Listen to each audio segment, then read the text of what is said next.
เมื่อช่วงผู้ปันเฮียงข่าวสารมันนังภายแต้วค่ะกุ๊กก้อนในขนมมันในโกวันที่9 เดือนที่4 ปี2023มันในโกข้าวดีเป้าผู้ทรงด้วยวัฒนมันเอาเขากัดด้วยอังกฤษพรีเมียร์ลีกป่วยเจียนที่30ในข่าว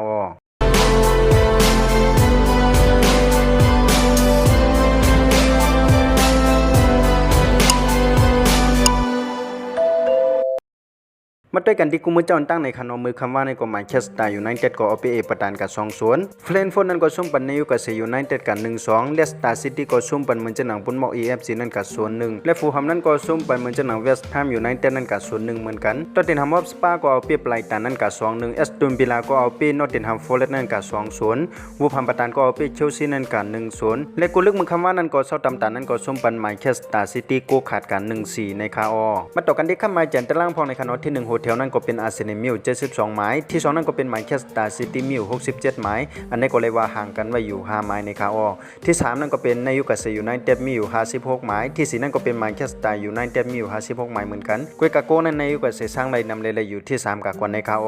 และที่5นั่นก็เป็นตอตตินามอสปามิว53หมายและที่6นั่นก็เป็นเอสตันวิลล่ามิว47หมาย